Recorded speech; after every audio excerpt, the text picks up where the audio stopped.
કચ્છ જિલ્લામાં છેલ્લા 10 વર્ષથી 2500થી 3000 શિક્ષકોની ઘટ નિવારી શકાઈ નથી, જેથી કચ્છના બાળકોનું ભાવિ અંધકારમય થયું છે. ભાજપના 6 ધારાસભ્ય મુખ્યમંત્રી સાથે ફોટો સેશન કરી જિલ્લામાં શિક્ષકોની ઘટ ભરાઈ જશે તેવા દાવાઓ સમયાંતરે કરતા રહે છે, પરંતુ કચ્છમાં શિક્ષક ઘટની સમસ્યા ઠેરની ઠેર જ રહી છે. કચ્છના ધારાસભ્યના હૈયે જો કચ્છના બાળકોનું હિત વસ્યું હોય તો શિક્ષણના હિતાર્થે સરકાર પર દબાણ લાવવા રાજીનામા ધરી દેવા જોઈએ તેવો પડકાર જિલ્લા પંચાયતના પૂર્વ વિપક્ષી નેતા વીકે હુંબલે કર્યો હતો. ભુજમાં આયોજિત પત્રકાર પરિષદમાં પ્રદેશ કોંગ્રેસના મહામંત્રીએ વિવિધ મુદ્દે ભાજપ સરકાર પર આકરા પ્રહારો કર્યા હતા. તેમણે જણાવ્યું હતું કે ધારાસભ્ય માત્ર વાયદા નહીં, પરિણામલક્ષી કામગીરી કરી બતાવે તે જરૂરી છે. કચ્છમાં હાલે શિક્ષકોની મોટી ઘટ છે, તેવામાં જિલ્લા ફેરબદલી કરાવનાર શિક્ષકો જતા રહેશે તો શું હાલત થશે? સરકાર પર દબાણ લાવી કચ્છ માટેનું મેરિટ લિસ્ટ અલગ બને અને સ્થાનિક શિક્ષકોની ભરતી કરાય તેવી માંગ કરી હતી.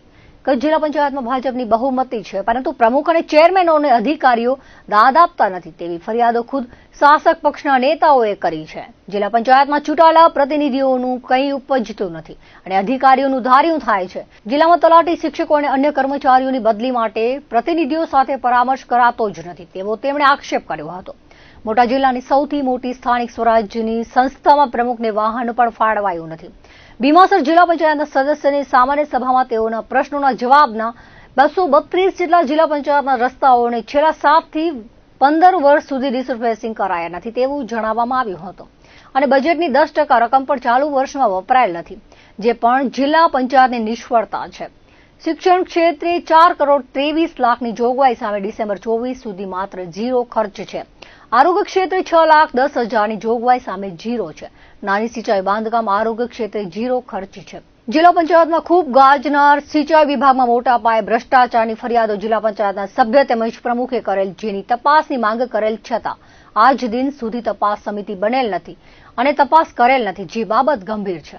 કચ્છમાં સૌથી વધારે ભ્રષ્ટાચાર સિંચાઈ વિભાગના તળાવ ઊંડા કરવા, મરામત કરવા તથા નવા બનાવવામાં થાય છે.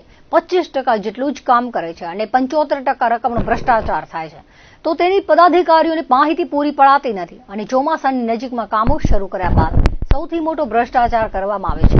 કચ્છની નગરપાલિકાઓ દ્વારા શૈક્ષણિક ઉપકરની રકમ જિલ્લા પંચાયતમાં જમા થાય છે. તે રકમ હાલ કરોડો રૂપિયા જિલ્લા પંચાયતમાં જમા પડી રહેલ છે, જે રકમમાંથી શિક્ષણ ક્ષેત્રે સારી કામગીરી થઈ શકે તેમ હોવા છતાં સમયસર ખર્ચ કરાતો નથી તેવું વધુમાં જણાવ્યું હતું. કચ્છ જિલ્લામાં અમે અત્યારે 3000 જેટલા અંદાજિત શિક્ષકોની ઘટ છે, જેની સામે હજી 1500થી 1600 જેટલા શિક્ષકો છૂટા થવાની તૈયારીમાં જિલ્લા ફેરબદલીમાં.